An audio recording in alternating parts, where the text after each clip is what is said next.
Welcome to the Creator Spotlight, the interview portion of the Spotlight right here on Fightful. I, as always, am Steven Jensen here with Jeremy Lambert, and today our guest is an independent professional wrestler. He is heavily involved on screen and off screen with New South Pro Wrestling. He's all over the place. He's the locksmith, and he also recently took on Blake Christian for the GCW title. Brandon Williams joining the show today. Brandon, thanks for joining. How you doing, man? Good. What's up, everybody? Thank you for having me. Appreciate it. Join us. We appreciate it. Absolutely.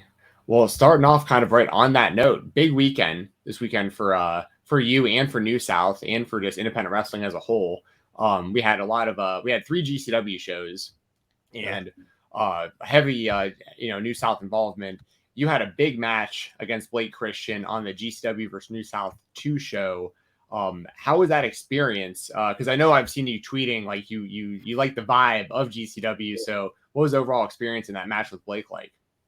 The match with Blake was great, man. That dude is definitely an athlete. He's a young gun. He can go super quick. Like I've seen his videos, but like wrestling him, I've seen him in person too. But like in the ring, just like quick movements, it's unbelievable. But it was a good match. Good match. I thought it was a really good match, and the ending looked pretty painful. I rewatched it a few times. He caught you with the double stomp to kind of the we'll call it the upper body / maybe face, and then the curb stomp. It's rare that you see someone take the curb stomp to the front of the face, which you took, Brandon. So that was especially brutal. Yeah, I got a little bruise on the side of my face. I know you can't see it, but yeah, it definitely clipped me in the face there. Thankfully I didn't get knocked out or anything, but it is. Yeah, I actually wanted to ask you about that because, obviously Blake Christian, one of the best, in-ring workers out there, in my opinion, and a guy who, can do it all. He's flying all over the place, but he's technical. He's really slowed his style down recently, but he's kind of like ramped it back up since winning the GCW title. And with that finisher, I think it's just so brutal because with the way that like Seth Rollins, for instance, would hit a curb stomp, it's like very clean. The way that Blake Christian does it, he bases off of his opponent and then comes down almost with like a missile drop kick to the head. So yeah, being on the opposite end of that, I was just kind of, that was just interesting to me, I guess, at the end of the day. So yeah, it was definitely an experience, but I've been in the ring with some heavy hitters before, so I'm kind of used to that. You're part of the GCW Mastermind event as well, and the Team New South against Team GCW, and Brogan Fenley kind of sided with you guys there, turned his back on GCW. Talk to us about that match, and then the ending there with Brogan, joined up with New South there.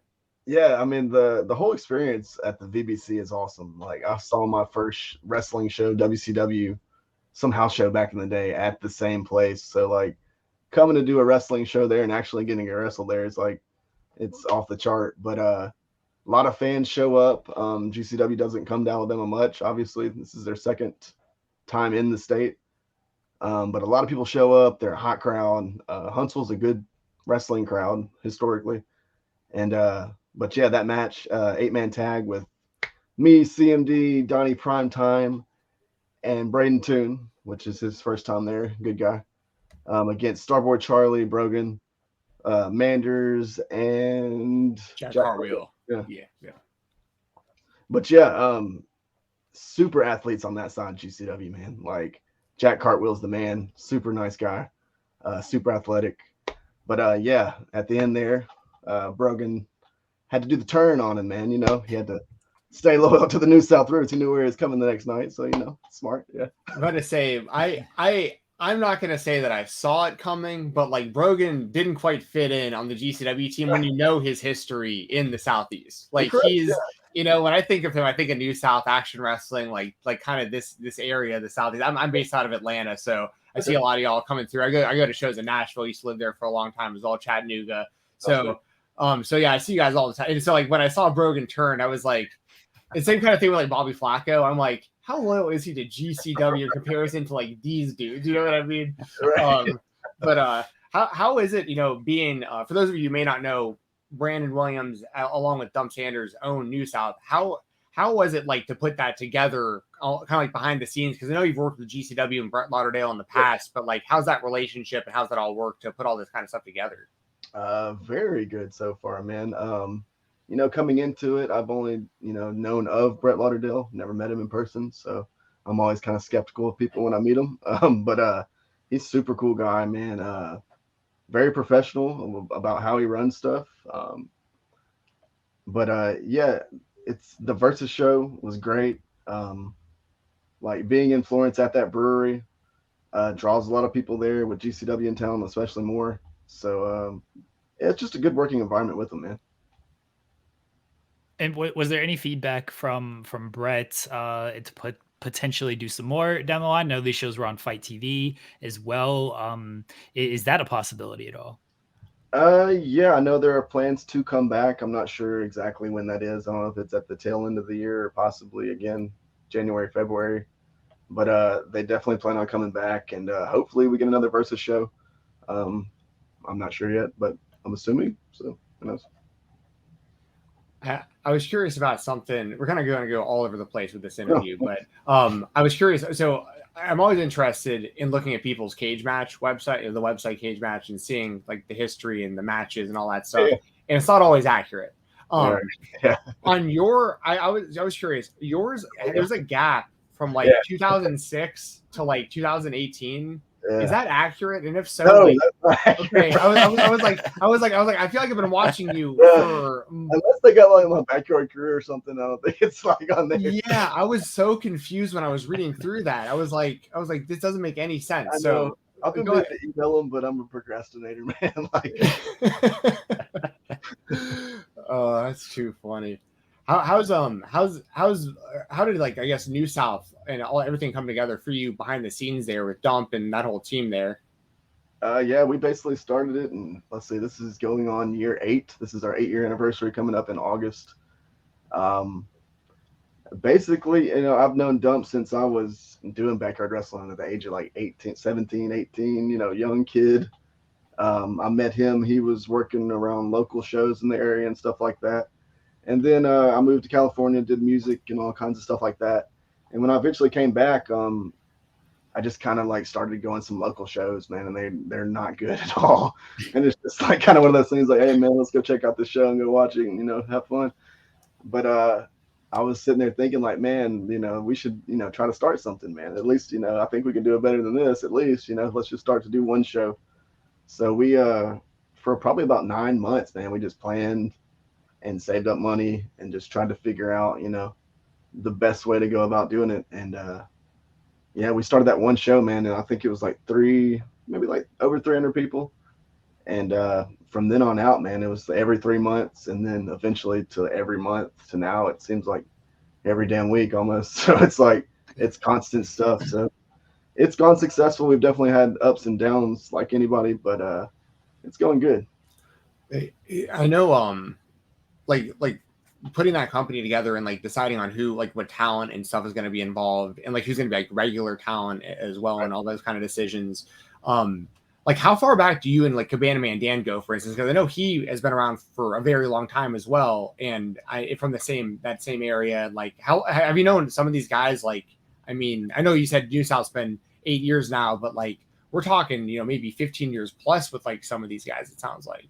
Oh yeah, when I was in high school going to these local shows, man, I'd see CMD because we're the same age. So whenever he was starting, I was just going to watch the shows.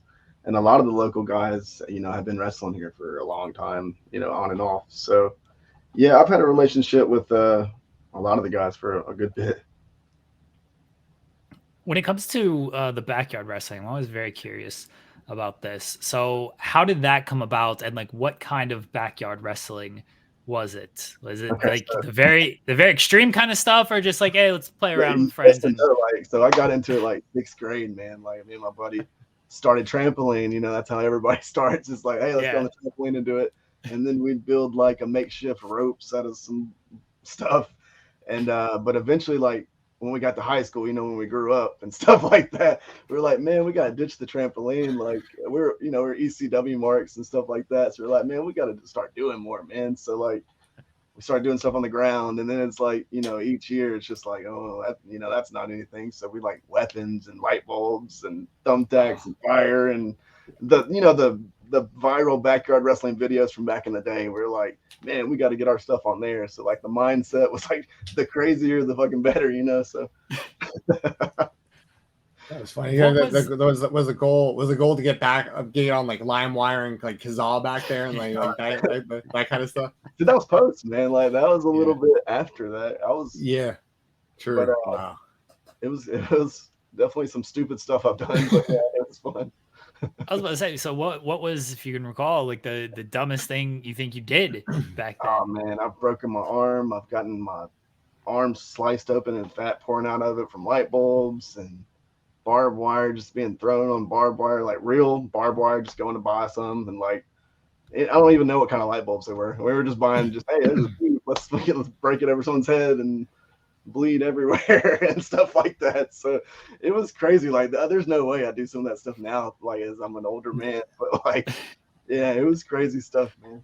Dude, that was my next question, because like, when I think of the locksmith Brandon Williams, I think of a technical grappler. You know what I mean? Like, my next question was like, do you have any interest in like dipping your toes back into the deathmatch scene? But it sounds like maybe not. I don't know. I mean, maybe not to the extent of like crazy light bulbs and glass and stuff like that. Because after this accident I had to go to the emergency room and get stitches, and like it was close to like sitting on my artery vein. It was like, man, okay, I'm never doing those light bulbs again. Like, I'm gonna stay away from that. But like, I've done thumbtacks and stuff recently, and like I love technical wrestling. Like, don't get me wrong, but yeah, maybe some stuff. I've been wanting to possibly do like the ICW stuff, man, like the pit.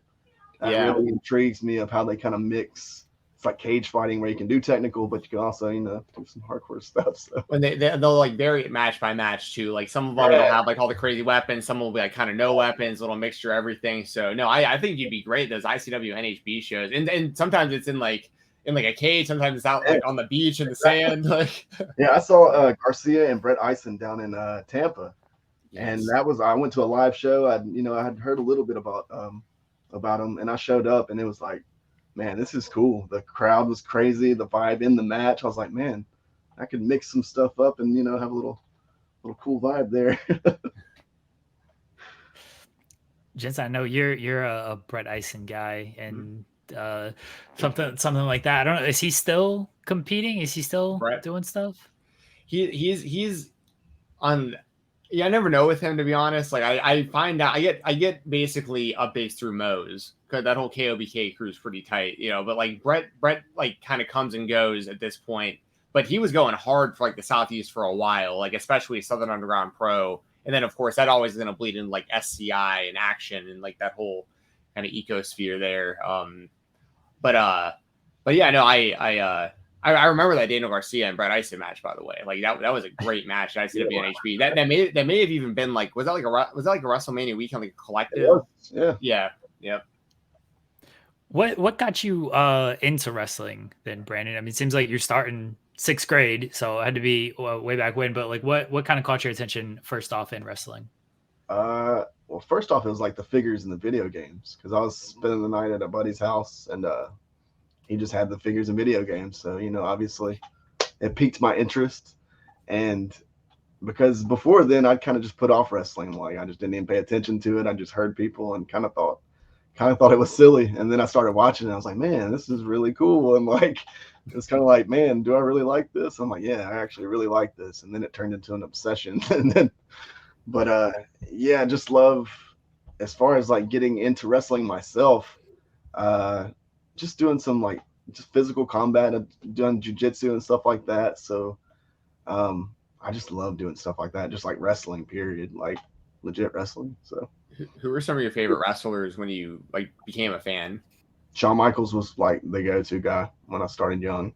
And then like high school, obviously like Jeff Hardy and RVD, and like I was going back to the ECW stuff, loved ECW guys. So see, I would have guessed like ECW Kurt Angle when I think of you. It would have been like an inspiration. Yeah. I mean that as a compliment, by the way. Love Kurt Angle. Yes. Yeah. What's I was gonna ask you too, just as I think about you, think Kurt Angle wearing the singlet. Yeah. What who I guess what am I trying to ask here? Like I know there's a lot of space on a singlet, so like the design and stuff I think is cool with you, like the way that you've been putting your singlets together. What's the decision on like wearing the singlet? Because obviously that goes along with like amateur wrestling and catch fighting and that kind of stuff. And then who designs the your singlets? Who makes my singlets is Break Night Creative. They make some good gear, and I've had a couple of different people make my gear designs. Juan Ortiz over at Of the Dead Designs. I know he's done a bunch of stuff for AW and stuff. He did one of my friend's band's art cover out in California. So I hit him up because I loved his artwork, and he designed up all that stuff and sent it over to the merch people. And yeah, professional dude. Definitely check him out if you haven't. I'm going to switch away from wrestling for a second because you mentioned this a couple of times, going to California with the band. Tell me about this. Like what was this band? I'm into like hardcore music, man, like Terror, Hate Breed type of hardcore stuff. So I booked a bunch of shows out of high school. Like I think Whitechapel played their first Alabama show with me. Bands from like My Children, My Bride, Maylene to all the Nashville hardcore bands. I did that for a long while after high school. And then moving to California, I was wanting to play in a band. So I was just like, I'm going to find a band and see if they'll let me do some merch for them, hit the road with them. And so that's what I did, man. I just met some bands, made some friends, and I was like, let's hit the road. I'm in California. Let's live it up. I can work at Chili's and, hit the van and ride on the floor and stuff like that. So what was that life? What was that life like? Because I imagine like trying to make a break as a musician, it's maybe a little similar to trying to make a break as a wrestler. So like, are there some similarities there? So parallel of like even your tier of like bottom bands to the top of that are making the money and getting booked across the country. It's kind of the same parallel stuff there, and it's definitely another hustle business, man. Like those bands make their money off their merch, almost similar to independent wrestlers. So it's gotten better over the years with like streaming and stuff like that. There's a little bit more ways to hustle money, but yeah, it's definitely similar for sure. Sleeping on the floor. I would say, yeah, sleeping on the floor. I imagine sleeping in many times, right? Yeah, having the side hustles it seems like everybody works at a restaurant in California as they all try to make it in the entertainment business. That's the bit, right? You gotta live in your car at least once, Yeah. Any good like I guess sort of like other band stories?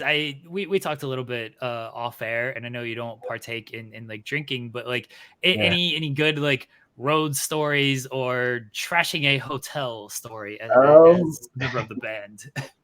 One of my crazy stories living in California, I just hopped in the van and they said we're going to a show, and it was a house show out, I don't know, 2 hours away from wherever I was. I was just whatever, we're getting in the car. So I get there, and I'm an avid smoker. I don't know if I can say that on here, but I smoke. Sure. So yeah, I'm in California in Rome, so I haven't smoked in days. So I'm like, man, I need some smoke. And this girl comes up with 2 cookies and was like, you should probably only eat one of these cookies, man. And I'm like, nah, man, I smoked. Like, this ain't gonna be nothing. I had nothing edibles at this point. And I ate 2 of those edibles, and it was the Power Trip house show. And Power Trip's one of my favorite bands now. Rest in peace, Riley. But yeah, first time seeing them live in a small shed with about 30 people. And it was like another planet, man. Like I couldn't even go to the work the next day because I was so blitzed. But yeah, definitely take those with caution, I guess. Oh yeah, even if like you are an avid smoker, you do an edible, and you did two, yeah. I can see how right now. That's too funny. I saw a tweet the other day about something really similar where like someone mentioned that they took edibles and like it was like their first time taking them and they think they took too much, and they explained like what they had taken, and like the top comment underneath it was like, bro, go outside, grab the grass in your front yard, and just hold on. Oh man. Oh man. Jensen, sorry, I know I got off track there with the band questions, sure. but if you want to circle back to some wrestling, I'm just very curious about the playing in a band like that. That's very interesting. Yeah, definitely a lot of parallels there that I hadn't really thought about, but it makes total sense. Especially with the merch and the travel and the grinding and the side jobs and all that, totally makes sense. Yeah. I mean, do sorry again. Do you still play? Like, do you still play an instrument and try playing? I play guitar. I haven't played as much lately because I'm always busy with wrestling. But right before I started training wrestling, about 5 years ago, I started training. I was in a band and we kind of, played a few years and just, it is what it is. We just kind of quit, and that's when I started training. But yeah, we put out a couple of, small EPs, blah blah blah. But yeah, it was fun. Nothing big, obviously. That's cool though. Yeah, that's still awesome. Yeah. As far as I guess like with wrestling with New South, some other questions I had about some of the younger talent that you guys have pretty often. Guys like Hunter Drake and Tyler Franks and those kind of guys. Was it like seeing kind of their ride? Like a guy like Hunter Drake, for instance, who I feel like just the other day I was watching him as the Talladega Nights, and now he's like popping up everywhere and killing it, doing Spanish flies off balconies and stuff. Right. So yeah, what's it like seeing like these younger kids like really come up through New South and now they're really blowing up, kind of everywhere? No, it's very awesome because I met those guys. We almost started training around the same time. And they were young kids then doing the stuff I was doing. I was young, backyard wrestling. So they'd send me like videos of them on the trampoline and stuff like that. And so like seeing them like actually go to training, and half the people that start training don't continue to show up. So but yeah, seeing them being able to do that and then get to the point where they are now, I mean, it's insane, man. Because I didn't think it would happen, but they put in the work, and it goes a long way. Yeah, for sure. And then also someone I wanted to ask you about, like obviously it'd be Kenzie Page, your champion in New South currently. What's it like having her holding that gigantic title belt? And I mean, she's just obviously ultra talented and has a lot of exposure, a lot of eyes on her right now, and doing great stuff. And she had that death match that those girls had at the end of that last GCW show with New South was violent but very entertaining. Yeah, one of my best matches is with Kenzie Page. I know a lot of people are skeptical on like intergender wrestling and stuff like that, but man, she can go. Like seriously, she is really awesome at like everything from the wrestling part to understanding it to promos to she gets it, and at such a young age. Like she's gonna go somewhere. She knows she's gonna get paid a lot of money one day. So it's nice to have her around now while we can. Yeah, for sure. Another guy who I'll put him over on this show because he's probably watching right now. A guy who it was good to see him get some shine this weekend too in the ring. Because in GCW, I'll lay the groundwork a little bit for this. In GCW, you always see MLJ in the ring, calling out the entrances, doing his thing. But when GCW and New South are together, you also get to see Carmen Michael get some shine. And Carmen's a friend of the show. What's it like in seeing his progression? Because I don't mean this, I mean this as a massive compliment.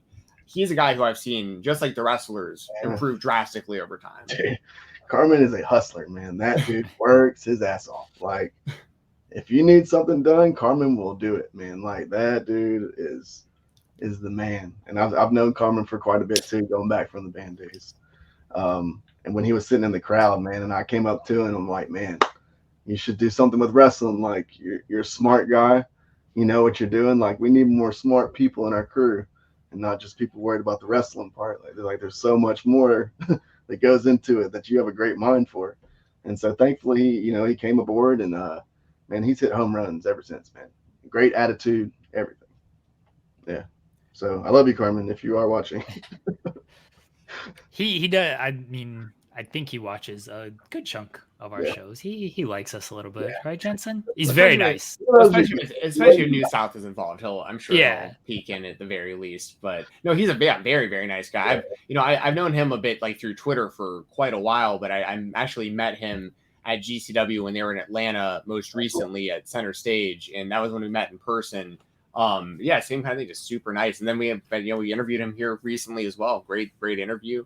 And a guy who, like, as you just said, and he's a real, and this is kind of a stamp of approval. It's cool hearing from you being essentially his boss at New South hearing you say this, because he is a guy who's a really good example of, just like you said, being like versatile. And he said he started in like helping with like audio and lighting, and then it's like next thing you know, you need a little help with this, a little help with that, and now you're like fully involved in like an actual like important aspect or important, you know, kind of cog in the whole machine for what they do. So really cool to see. He's a Swiss Army knife, man, and that's very, very valuable to have in running wrestling shows, man. Yeah.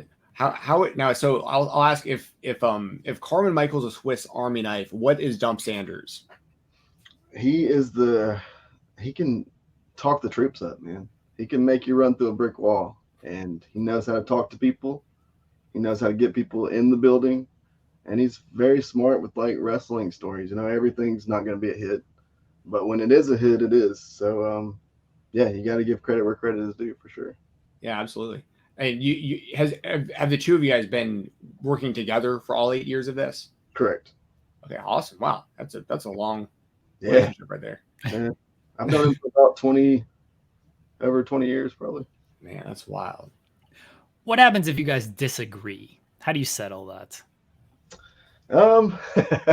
I'm really easygoing, man. That's the thing. Like, if there's some stuff that I'll disagree with, but for the most part, I have faith in him running, you know, booking side and other stuff. And, you know, I'm handling my business, trying to, you know, promote, find more venues, maybe not some of the glamorous work, you know, but yeah. Well, you know, obviously you spend a lot of your time trying to help New South and help other people, but like, what do you have as far as like your own personal goals and stuff you want to accomplish in like the near future, like the immediate future for yourself and for New South, I guess, as well. But, and then also in the future, like kind of what do you want to accomplish in wrestling? As far as New South goes, it's just growing the company. I'd like to get on another streaming service, and just getting more people in the building. I'm sure that's what every promotion wants to do. But as far as me personally, I would like to travel back to the West Coast and wrestle over there, since I used to live over there. That's like one of my bucket lists. And just try to get more bookings, man. You know, it's part of the game. I'd love to get maybe a dark match on TV, but I'm trying to start small, building blocks, you know. Maybe man, who knows, you know. Throw it out there. I'm doing it out there, baby. You know what I mean? Yeah, that's legit. So. Is there any promotion, that the independent promotion or, you know, dark match that where you could kind of see yourself like, this is where I want to have a match at? Limitless Rules. I've been up there to help out with the show a few months ago, and that's a great vibe over there. West Coast Pro, they're killing it. Prestige over there. I had met William traveling in the band, which is a small world. So those are definitely like one of the top three. Black Label would be great. I just love top tier shows. Obviously, everybody wants to work them. I've worked everything all in between, but yeah, those shows, they seem like they offer a very good product for sure. Yeah, all great companies. I love to see you work in all those places. Man. You mentioned this, and I definitely don't need like to name names or like really give any information you don't want to. I'm just curious because it's pretty rare. We do talk to quite a few promoters on this show, but like this is a really interesting time in independent wrestling because of the streaming, and you know, for quite a while it was kind of everything was on IWTV. And now it's branched out IWTV, Fight Plus, and High Spots, and so many different places, YouTube and Twitch, and there's so many options.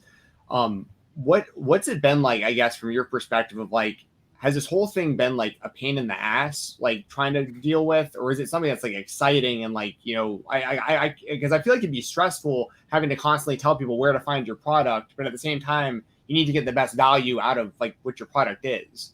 No, yeah, for sure. I enjoyed our time with IWTV, man. I like the guys behind it. They helped us tremendously starting out, especially when we were putting out weekly episodes.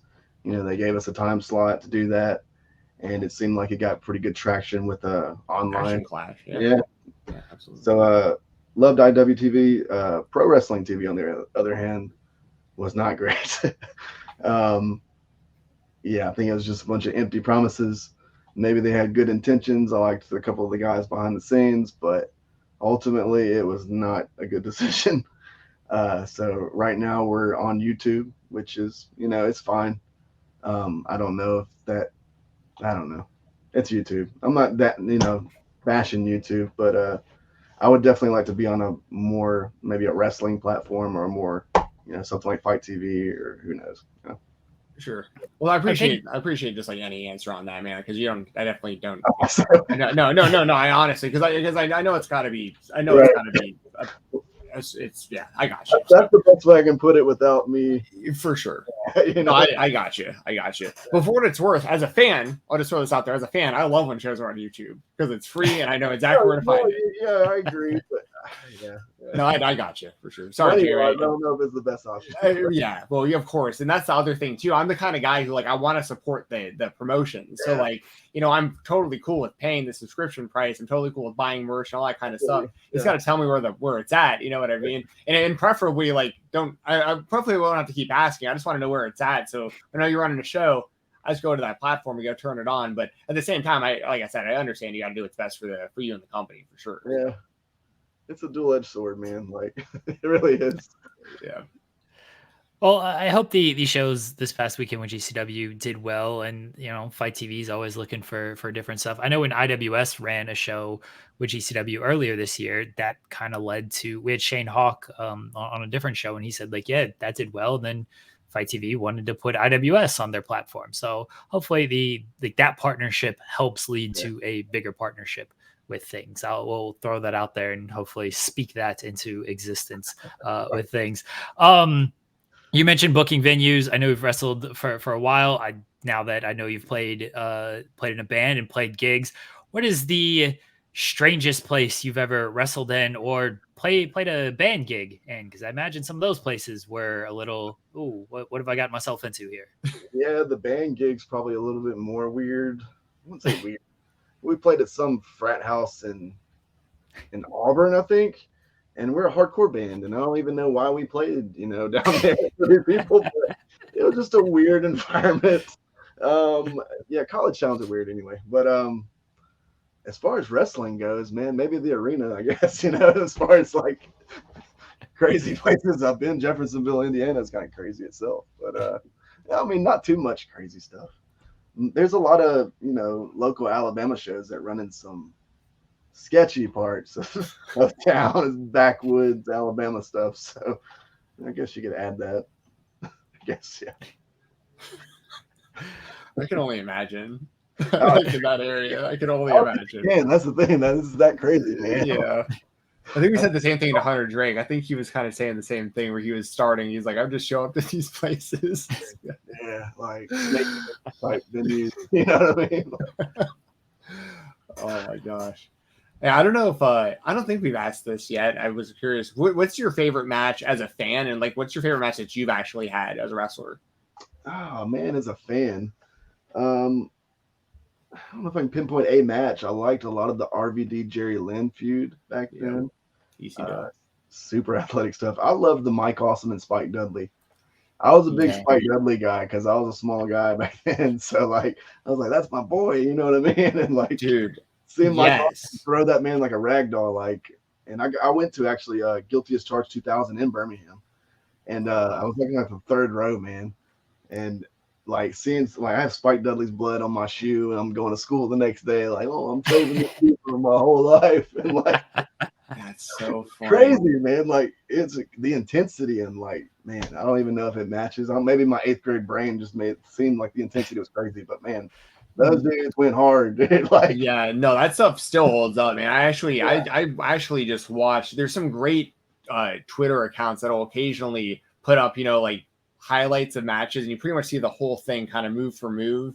And I remember watching those Spike Dudley and Mike Awesome matches as they happened when I was a kid as well. And then I rewatched some of the stuff recently, and I was like, man, Spike is so underrated for what he was doing in these matches for these guys. Like you said, you got his blood on him. But for people who might not understand, Spike was probably thrown into the crowd in that match. Oh, yeah. Right? He was thrown from the ring into the crowd. The crowd. So, yeah.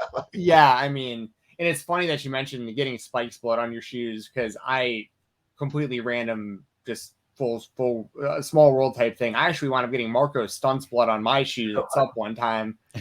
Yeah, actually again in a match against Cabana Man Dan. Believe it, it was a tag team. Well, sorry, he was teaming with Cabana Man Dan. Was that the Bell incident? It was that one. Yep. The VIF versus They Might Be Giants match. Before the match, I'll pull the curtain back a little bit more. So there's like a stage at the Basement East there, and before the match started, I was just kind of standing up against the stage, and Marco walked up, and he was like, "Hey, if you see me like come this way, just like get out of the way." I was like, "Okay." Like there was like a couple people around me. I was like, "I don't know what's about to happen in this match," and I see Marco take a piece of tape and a blade and put it like right behind where I was standing, and I was like, what's about to happen? Because like people weren't blading and Sup up to this point. Like there had been no death matches. The closest thing was Righteous Jesse and Brett Ison had like a heated match where they used a fork, but like that was pretty much it, and a stapler. But like, so anyway, long story short, before I know it, Marco's where I'm at. Marco's gushing. I'm wearing sandals, and like his blood's on my feet. I was just like, man, this is crazy. But it's so funny that I bring that match up every single time it gets brought up. The first thing out of everyone's mouth is, that was the one with the bell shot, right? Good for me, baby. That's forever, man. we asked Kevin Koo about that, or Jensen asked about it, because this is lore in the Southeast scene. So yes, Kevin Koo explained what went down with that bell shot. But that is hilarious. It's like the bell shot match.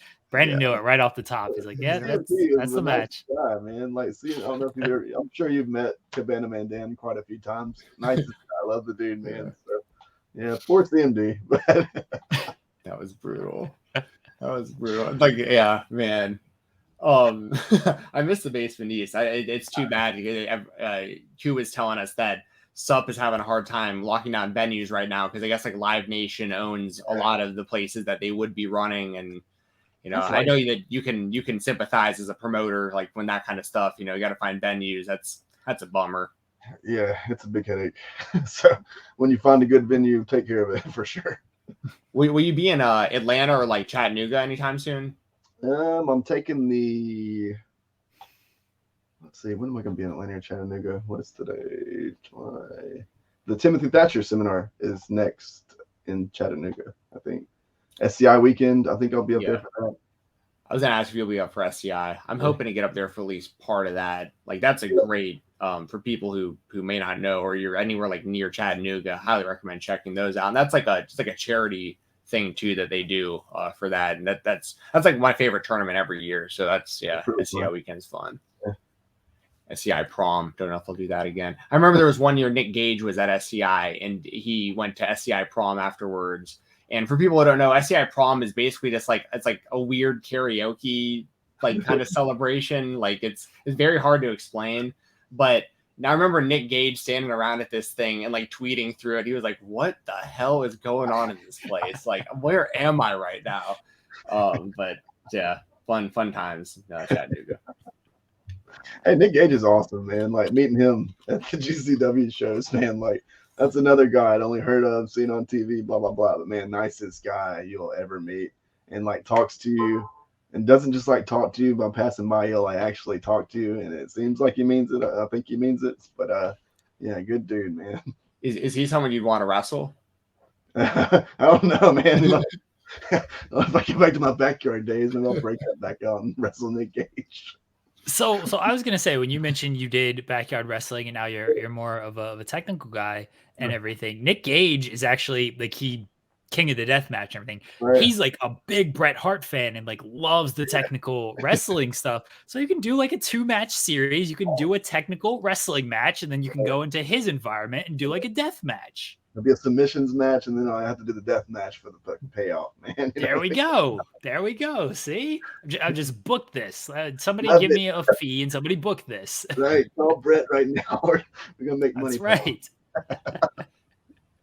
Oh, one other guy I wanted to ask you about real quick as we kind of wrap up, who's doing he's done great work in New South, and he's doing great work all over the place, is Adam Priest. Can you just kind of speak to Priest a little bit? I mean, I even see him here at Battle Slam. He's become a legend at Battle Slam here in Atlanta, man. So like he what's it like kind of working? I know you've wrestled the guy, and you any just thoughts on Adam Priest, because he's really blowing up, and he got to wrestle Blake Christian the night before you.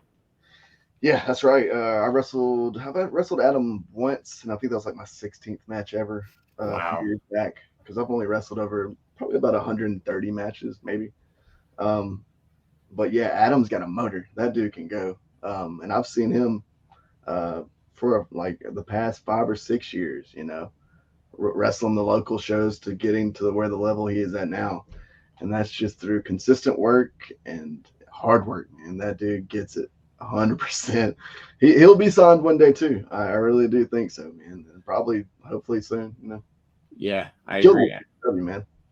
Sorry, what's that? He killed it at GCW. Him and Blake Christian, great match. Absolutely, I love the psychology in that too, where he like hit him with that DDT before the bell, and he had him with that pile drive, went up for that Alabama jam, and I was like, oh my god, he's gonna get him. And that's the thing. It's so smart with psychology, man. Just like coming up with stuff like that to do. It's just like, man, I wish I would have thought of that. Like, execute it so well, you know what I mean? Well, and I mean, I love when guys anyone, like Derek Neal, another good example, is like guys who can just like get over like basic stuff. Like, I mean, like a DDT, like Adam Priest hits a DDT. I expect a 3 count, but like your average guy hits a DDT. It's just kind of like another move, a transition move, you know, and I just think it's really cool when guys like that can like just get the basics over like that.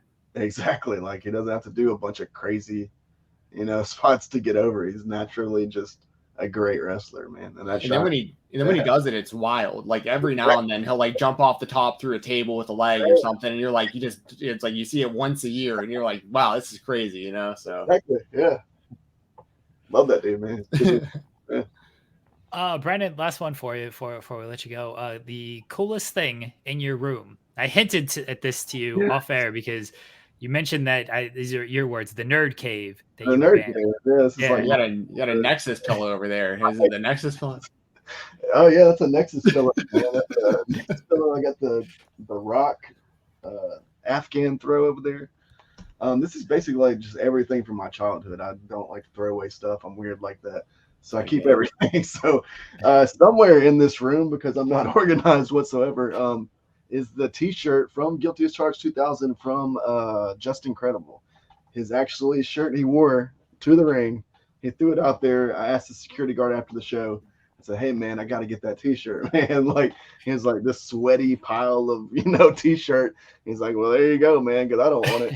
So like I saved that thing from the age of I guess 14, and it's somewhere. I had it hanging up at one point, but yeah, the Impact players, man, Lance Storm, Don Marie. Just Incredible. That's like my prized possession, and like the shirt, you know what I mean? So absolutely love that. That's awesome. If you find it, take a picture of it and tag us on Twitter, and we'll make sure to show it off as well. Sure. Because that'd be tremendous. Brandon, thank you so much for joining us. I know it was a busy weekend for you, and so we really appreciate you taking the time out to join us here tonight. Let everybody know where they can find you at. Twitter at Hook and Stretch. But yeah, I don't have an Instagram. I'm an old head, so I'm sticking to Twitter. Book me, DMs, text me. It don't matter. Do whatever, man. I'm just trying to get out there and do it while I can. You know what I mean? So thank you guys for taking the time to talk to me. I know I don't do a lot of podcasts. A lot of people don't want to talk to me, so I really do appreciate that. Thank you. We appreciate it, man. Yeah, there's actually a lot of y'all over there at New South. I got kind of on the list of like people I want or that we've talked to recently. So like y'all doing great stuff, a lot of great talent, and I know you're a big part of that. So like really cool to have you on. Thank you very much. I appreciate that. Guys, you can check out Brandon's information in the description there. Click that. His description on Twitter says DM for bookings. So if you are a promoter listening to this, DM for bookings. What are you waiting for? Brandon, again, thank you so much for joining us tonight. We really appreciate it. Guys, we'll be right back here on the Spotlight.